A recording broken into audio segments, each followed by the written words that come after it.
Meus caros irmãos e amigos, professores e alunos da Escola Bíblica Dominical, pastores e companheiros de ministério, irmãos e irmãs que sempre nos acompanham neste canal, e você que está nos conhecendo hoje, eu saúdo a todos vós com a santa e gloriosa paz do nosso amado Salvador Jesus Cristo. Com alegria estamos aqui de volta neste canal para vos transmitir mais uma lição da Escola Bíblica Dominical. Nesta oportunidade, falaremos sobre a última lição do quarto trimestre de 2025, intitulada Preparando o Corpo, a Alma e o Espírito para a Eternidade. Estudamos durante 3 meses sobre corpo, alma e espírito, a restauração integral do ser humano para chegar à estatura completa de Cristo. Temos então uma lição conclusiva, uma lição que traz para nós um alerta muito importante quanto ao cuidado que devemos ter para alcançarmos a vida eterna com Deus nos céus. Desde já eu peço a você que deixe o seu like e que compartilhe esta aula com outros professores e alunos da Escola Bíblica Dominical. Para darmos continuidade a esta aula, precisamos primeiro fazer uma oração ao nosso Deus. Ore comigo, por favor. Pai, te agradecemos por chegarmos até esta última lição, Senhor. Te agradecemos por estar conosco todos esses meses, nos ensinando, nos orientando a respeito do corpo, da alma e do espírito do ser humano. E como o Senhor preparou a restauração destes 3 elementos constitutivos para vivermos uma vida eterna contigo nos céus. Pai, te agradecemos e pedimos que o Senhor nos abençoe nesta última aula, que o teu Espírito possa nos inspirar naquilo que queremos falar e que teus servos possam receber, guardar e praticar a tua palavra e também ensinar com fidelidade. Assim oramos e te agradecemos em nome de Jesus. Amém e amém. Vamos então começar a nossa aula, meus amados irmãos, a nossa última aula deste trimestre. Temos como texto áureo o que o apóstolo Paulo escreveu aos Filipenses, no capítulo 3, versículo 20, o versículo que diz: Mas a nossa cidade está nos céus, donde também esperamos o Salvador, o Senhor Jesus Cristo. Repetindo, mas a nossa cidade está nos céus, donde também esperamos o Salvador, o Senhor Jesus Cristo. Carta aos Filipenses, capítulo 3, versículo 20. A nossa verdade prática diz: na vinda de Jesus, nosso corpo abatido será transformado em um corpo glorioso e, como um ser integral, habitaremos para sempre com ele nos céus. Repetindo, na vinda de Jesus, nosso corpo abatido será transformado em um corpo glorioso e, como um ser integral, ou seja, corpo, alma e espírito, habitaremos para sempre com ele no céu. A leitura bíblica em classe se encontra na carta que Paulo escreveu a Tito, capítulo 2, versículo 11 a 14, e primeira carta universal de Pedro, capítulo 1, versículo 13 a 16.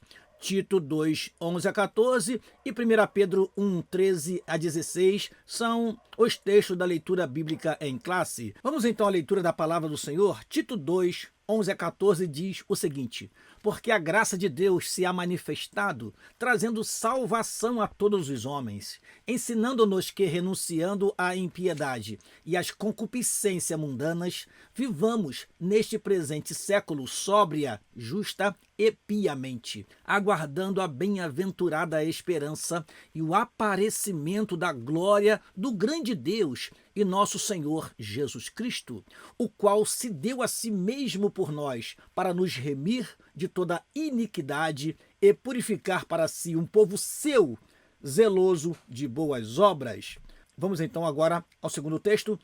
Primeira carta universal de Pedro, capítulo 1, versículo 13 a 16, diz o seguinte: portanto, cingindo os lombos do vosso entendimento, sede sóbrios e esperai inteiramente na graça que se vos ofereceu na revelação de Jesus Cristo. Como filhos obedientes, não vos conformando com as concupiscências que antes havia em vossa ignorância, mas como é santo aquele que vos chamou, sede vós também santos em toda a vossa maneira de viver. Porquanto escrito está: sede santos, porque eu sou santo. Amém. Vamos então aos objetivos da nossa lição. Primeiro objetivo, levar os alunos a compreenderem que a esperança escatológica é fundamental para uma vida de santificação integral, ou seja, corpo, alma e espírito.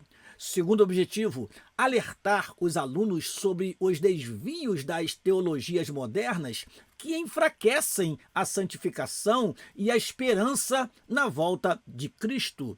Terceiro e último objetivo, ensinar que a santificação deve abranger todo o ser, corpo, alma e espírito, como preparação contínua para a vinda de Jesus. Vamos então à nossa introdução, e sempre lembro que é bom ter à sua mão uma canetinha, ter a revista da Escola Dominical em suas mãos e ter bem próximo de você um exemplar da Palavra de Deus, para que você possa anotar os versículos, fazer as suas devidas observações em sua revista, para que você possa lecionar, meu caro professor, de forma mais tranquila, observando a revista, o texto sagrado e as suas anotações. Você terá mais segurança ao transmitir a lição. Diz assim a nossa introdução: ao longo deste trimestre, fizemos uma jornada de estudos acerca do homem, a obra-prima da criação.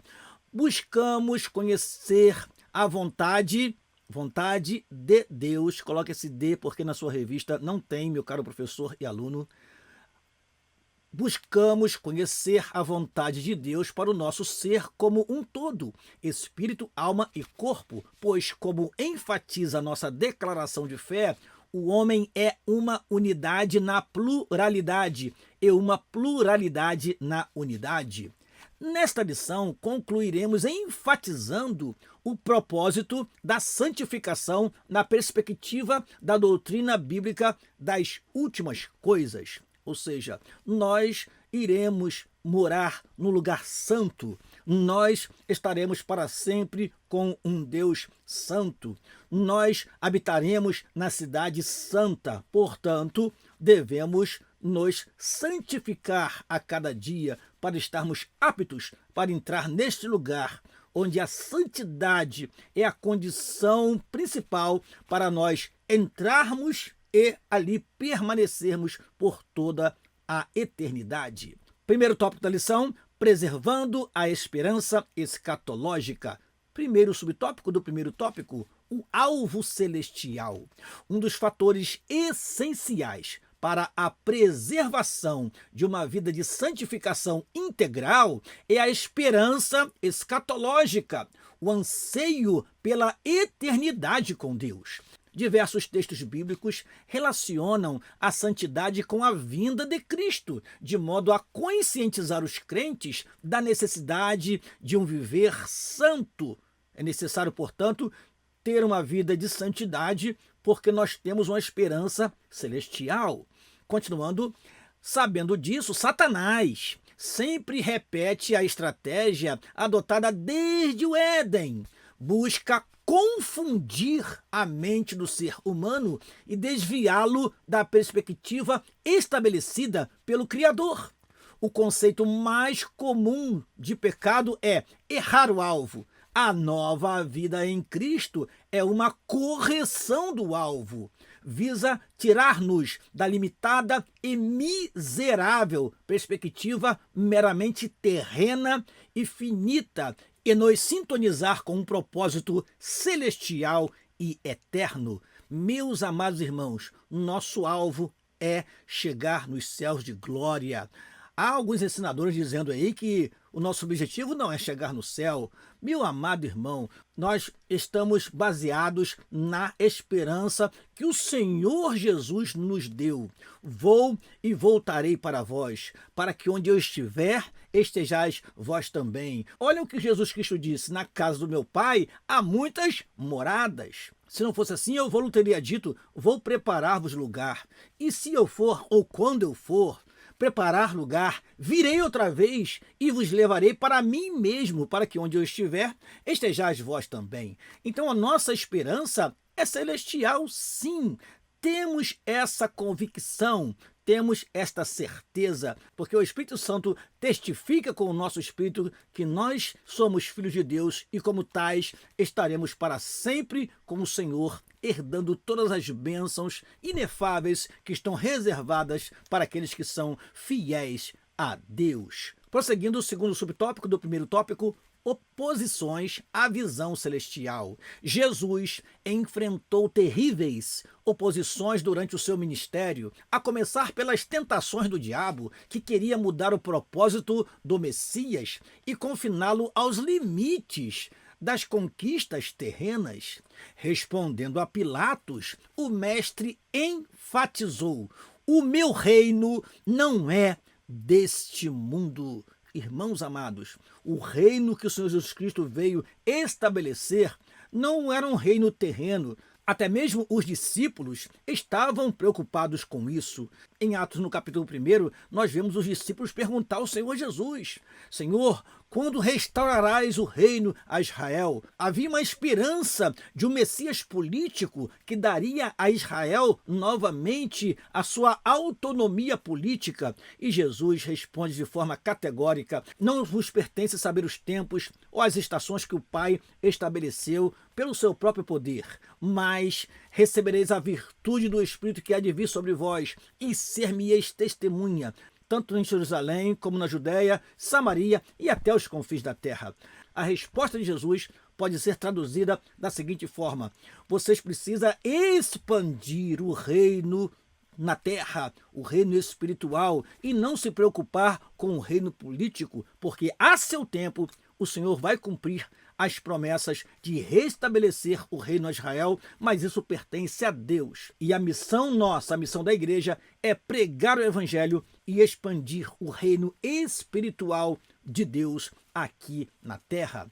Dando sequência à leitura, o apóstolo Paulo travou grandes combates com opositores que insistiam em reduzir o evangelho a temas e questões temporais. Aos coríntios, ele advertiu acerca dos que não criam na ressurreição dos mortos, um engano que limitaria a eficácia da fé cristã a esta finita vida. Assim está em 1 Coríntios capítulo 15, versículo 19. Se esperarmos em Cristo somente nesta vida, somos os mais miseráveis de todos os homens. Prosseguindo, inimigos da cruz de Cristo, o terceiro subtópico do primeiro tópico. Aos filipenses, Paulo combateu os que pensavam somente nas coisas terrenas. O fim deles é a perdição, o Deus deles é o ventre, e a glória deles é para a confusão deles mesmos, que só pensam nas coisas terrenas. Filipenses capítulo 3, versículo 19. Eram, portanto, inimigos da cruz de Cristo, como está no versículo 18. Diante disso, o apóstolo Paulo proclamou: mas a nossa cidade está nos céus. Temos então, amados, cidadania celestial, donde também esperamos o Salvador, o Senhor Jesus Cristo, que transformará o nosso corpo abatido para ser conforme o seu corpo glorioso, segundo o seu eficaz poder de sujeitar também a si todas as coisas. Há ensinos semelhantes na carta aos Colossenses e na carta aos Tessalonicenses. Portanto, nós precisamos pregar um evangelho, meu amado irmão e irmã, não voltado apenas para esta vida, mas um evangelho que destaque a nossa vida celestial. O evangelho que simplesmente era pregado da seguinte forma: Jesus Cristo salva, Jesus Cristo cura, batiza no Espírito Santo e leva para o céu. Era simples a mensagem que ouvíamos em nossos púlpitos. E qual foi o resultado dessa mensagem simples? Pessoas que aceitavam a Jesus com desejo de viver uma vida aqui na terra, pensando nas coisas de cima, pensando na vida celestial, pensando na vida futura e não na vida terrena. Vamos então à sinopse da primeira parte da lição. A esperança na eternidade com Cristo fortalece a santificação e mantém o crente focado no propósito celestial. Repetindo, a esperança na eternidade com Cristo fortalece a santificação e mantém o crente focado no propósito celestial. Vamos, pois, agora ao segundo tópico da lição: perigos de teologias modernas. Perigos de teologias modernas é o segundo tópico desta tão importante lição. Primeiro subtópico do segundo tópico: um cristianismo secularizado, ou seja, um cristianismo voltado para este século, um cristianismo voltado para as coisas do presente momento. Vamos ver o que diz nosso comentarista? Vivemos o perigo de um cristianismo secular, reduzido a pautas e militâncias ideológicas, sociais, políticas e econômicas, enfrentadas por expedientes meramente humanos. Assiste-se à difusão de uma teologia pública que não confronta o pecado, que confunde e empobrece o sentido de relevância da fé, enfraquecendo a missão da igreja. Vivemos num tempo em que as igrejas estão voltadas apenas para aquilo que é social e se esquecendo daquilo que é celestial. Vivemos um tempo em que algumas ideias estão dominando a igreja e fazendo ela se adequar a este mundo e se sentir bem confortável. Ao invés de confrontar, estamos nos conformando. E olha aqui, a carta aos Romanos, capítulo 12, versículo 2 diz: e não vos conformeis com este mundo, mas transformai-vos pela renovação do vosso entendimento, para que experimenteis qual seja a boa, perfeita e agradável vontade de Deus. Mas nós vivemos num tempo em que alguns pastores, alguns líderes, não querem confrontar o pecado, e assim vão adequando a igreja a este século, tornando o cristianismo em um cristianismo secularizado. Continuando a leitura, sob o pretexto de levá-la para a arena pública, atua para tirá-la da arena espiritual. Enquanto mais secularismo, menos poder.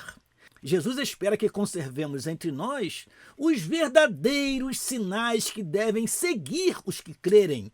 Expulsão de demônios, algo que está se tornando muito raro nas igrejas. Parece até que os demônios estão de férias.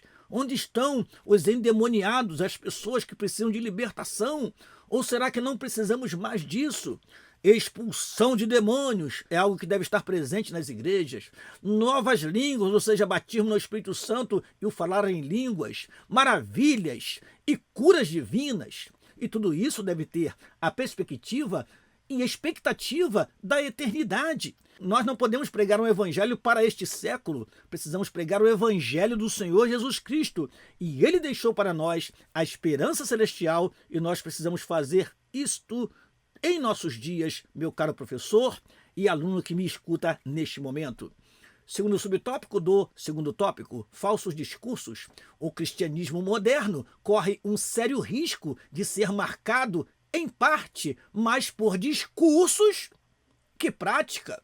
Isso ganha uma amplitude ainda maior em tempos de comunicação tão volátil, oriundas de canais mais voltados à cultura e intelectualidade. São muitas as vozes, entre aspas, cristãs, que criticam toda e qualquer tradição, ignorando seus fundamentos. Nós, como pentecostais clássicos, devemos nos precaver de teologias modernas, alheias à realidade do crente em seu cotidiano, em seu bairro ou comunidade rural, e permanecer crendo, praticando e pregando um evangelho simples, porém integral e poderoso. Jesus salva, cura, batiza com o Espírito Santo e em breve voltará. Quando se perde o senso da iminente volta de Jesus, compromete-se o valor da santificação. Ora, alguém vai pensar: por que me santificar?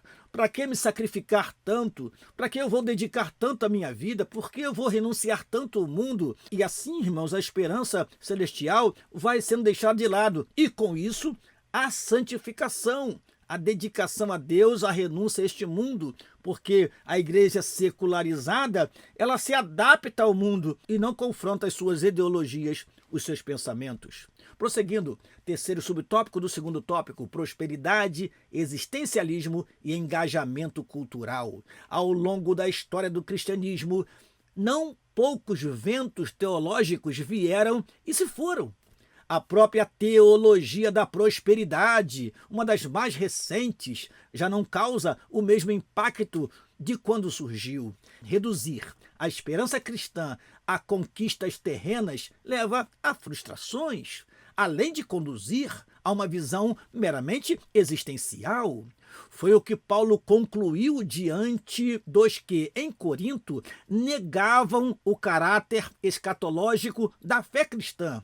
O apóstolo não os poupou, chamou-os de bestas feras. Ironizou: comamos e bebamos, que amanhã morreremos. Irmãos, estamos vivendo um tempo em que algumas ideias dominam a igreja e estão tirando o foco completamente daquilo que realmente a palavra de Deus tem para nós. Prosseguindo, olha o que diz mais o texto: acautelemo-nos também da cosmovisão cristã, inspirada na escatologia calvinista amilenista, que, descrendo no arrebatamento da igreja e em um milênio literal, enfatiza o engajamento político e cultural para a redenção dos sistemas humanos e não a proclamação do evangelho para a salvação dos pecadores. Nós vivemos um tempo de acomodação. As pessoas pensam: quem é predestinado, um dia ele vai vir de qualquer maneira, o Espírito Santo vai convencê-lo e ele vai vir para o evangelho. Para que pregar o evangelho, então, se os predestinados, no momento certo, irão ouvir a voz do Espírito Santo e vão se converter? Estamos vivendo um tempo que algumas igrejas, até assembleianas, estão se tornando calvinistas, porque esta mensagem do calvinismo, não do Calvino mesmo, mas do calvinismo, acaba sendo mais adequada a este momento em que as pessoas vivem de acomodação. Sair da sua casa para pregar o evangelho, sair de sua casa para passar uma noite de vigília, uma noite de oração, fazer jejum, sacrifício. Não precisa nada disso. Você é um predestinado, a salvação é pela graça. Você não precisa fazer mais nada. Deixa que Deus, ele vai na tua frente e vai abrir o caminho, e no momento certo o Espírito Santo vai trazer aqueles que são da salvação.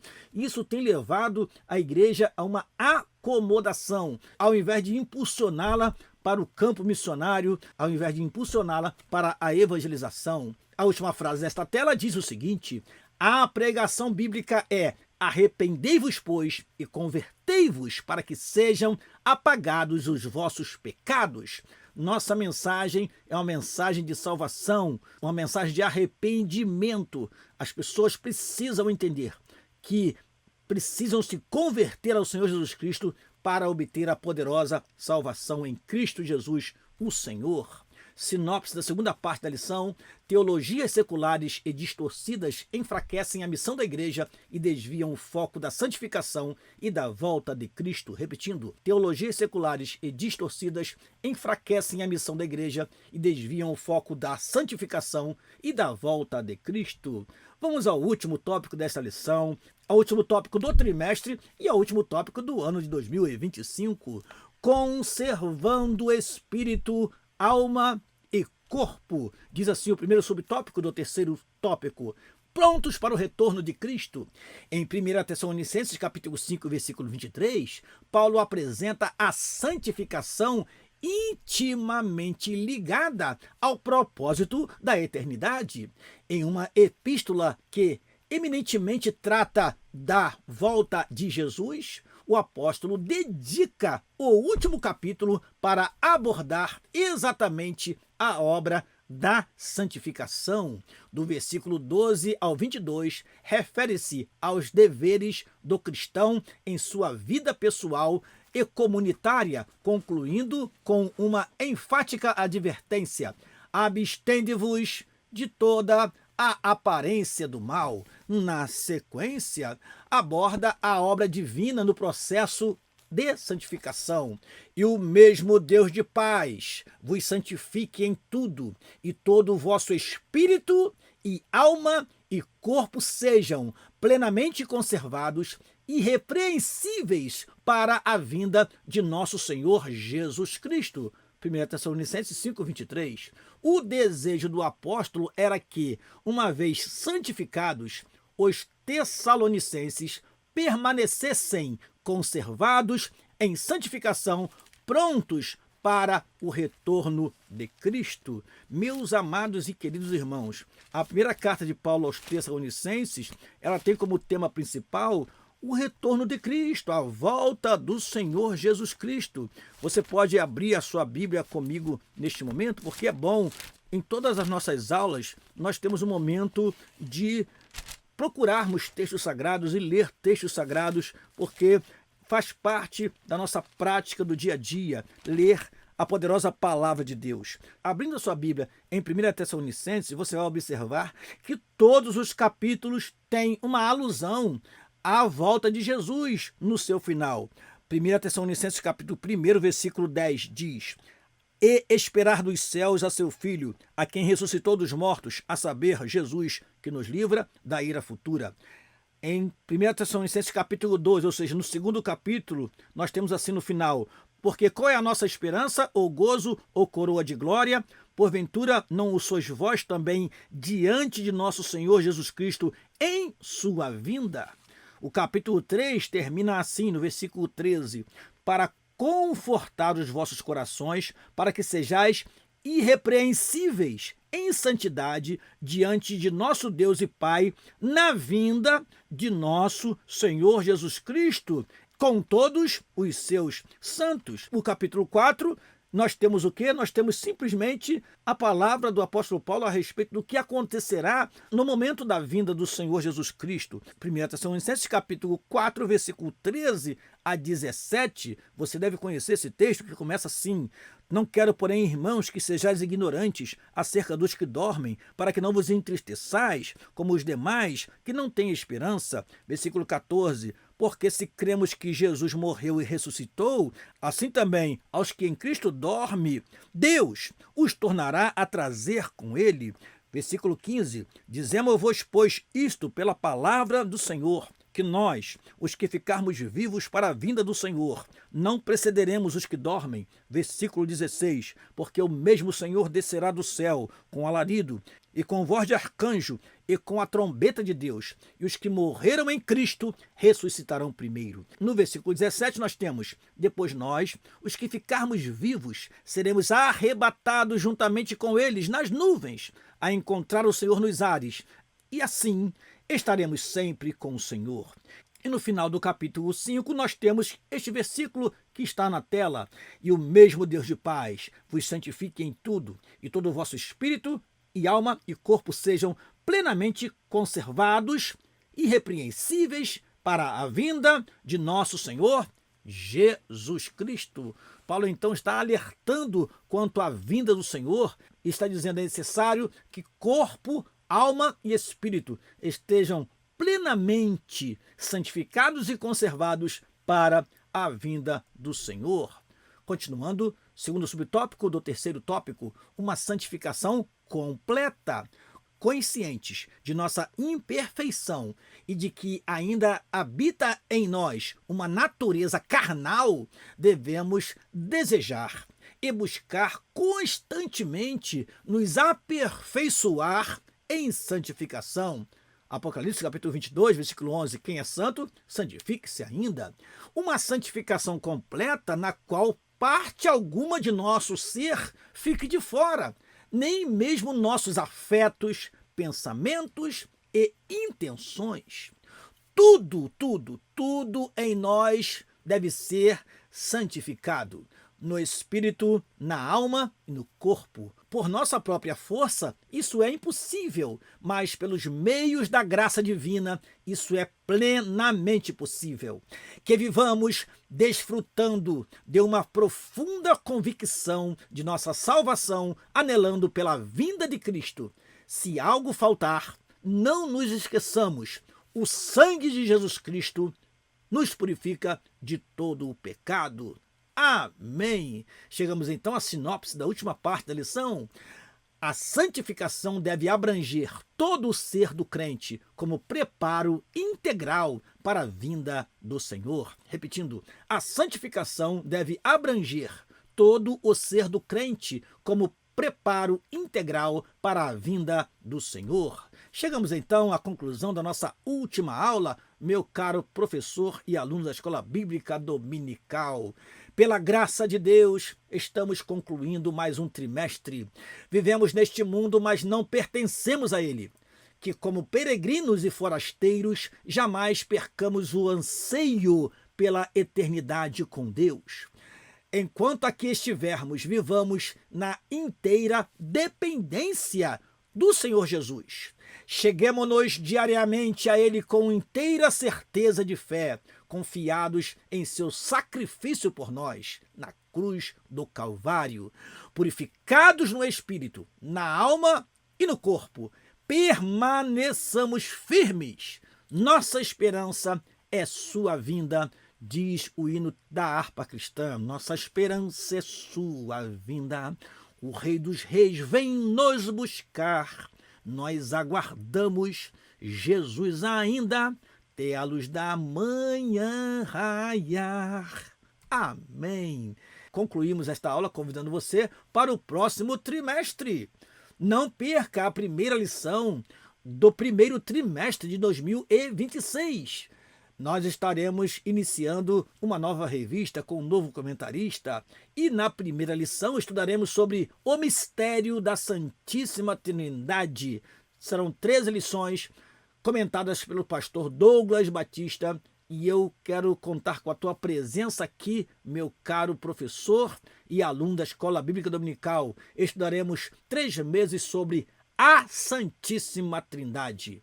Eu termino esta aula agradecendo a você que esteve conosco durante todo esse tempo e vamos orar ao Senhor agradecendo por esse trimestre, meu amado irmão, professor e aluno. Você, caro superintendente, é hora de fazer as suas avaliações do trimestre e do ano. Você, caro professor, é hora de analisar como foi a sua classe durante o ano de 2025 e em 2026 estabelecer metas, colocar em pauta planos, objetivos e assim lutar para alcançá-los durante o ano vindouro. Oremos, pois, ao nosso Deus Pai, te agradecemos por esta aula, Senhor, que encerra mais um trimestre, que o teu Espírito possa fazer com que as palavras aqui, Senhor, proferidas, sejam guardadas nos corações e que teus servos possam crescer na graça e no conhecimento do Senhor Jesus Cristo. Assim oramos e te agradecemos em nome de Jesus. Amém e amém.